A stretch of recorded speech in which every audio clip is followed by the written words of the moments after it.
Welcome to Nasdaq TradeTalks. I'm Jill Malandrino, Global Markets Reporter at Nasdaq, coming to you live from Consensus in Austin, Texas.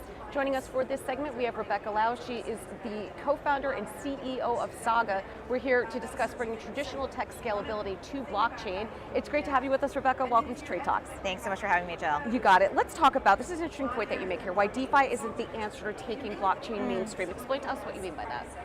So DeFi at its heart, I think it started off mostly having the ambition of having revitalized payment rails. And I think in many ways, we've seen great advancements in fintech that are not on crypto, and then some advancements that crypto is adding, but are they noticeably different from what, say, a PayPal or a Stripe, et cetera, can be offering? So I think for the average user, the answer is no. And so we have to move to more advanced use cases for DeFi, and a lot of those involve financial engineering, which frankly, most users out there do not understand. And so we need to get to use cases where the average user can whip up their phone and spend 5 minutes just working with an app or interacting with an app that is somehow crypto-based, but adds value to their day. And our thesis has always been that that lies in entertainment. If you think a lot about the big tech companies that have really risen off of either social activity or any sort of entertainment activity, even gaming activity, you see that people want to be entertained, you see that they want to interact with one another, and that's where a lot of the great technology use cases arise.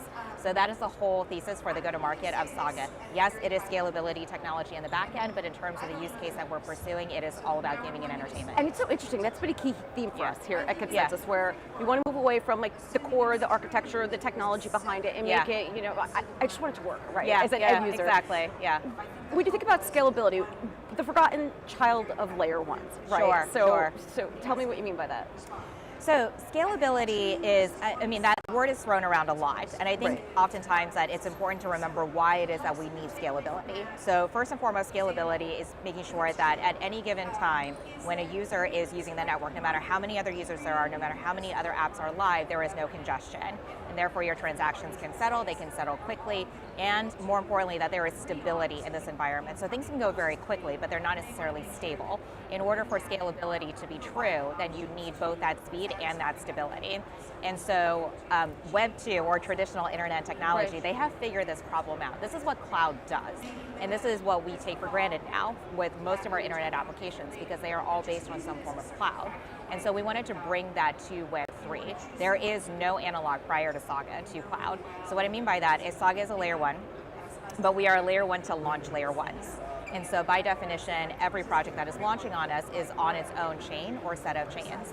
Now, if you replace the word chain with instance or server, then you get the idea. So that is the cloud model, that is the Saga model.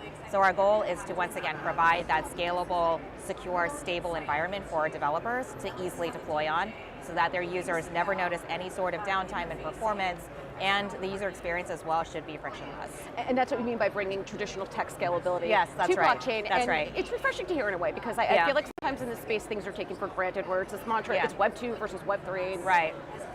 Look, you had to get from point A to point B, and there are some virtues to Web 2, right? So absolutely. So the truth of the matter is that every single Web 3 developer is also a Web 2 developer. That is where they were trained. And every single Web 3 user is also a Web 2 user. I would say that maybe 99% of the apps on our phone are Web 2 apps. They have no connection to crypto whatsoever. Same with any of our desktop apps, things that we use in our browser.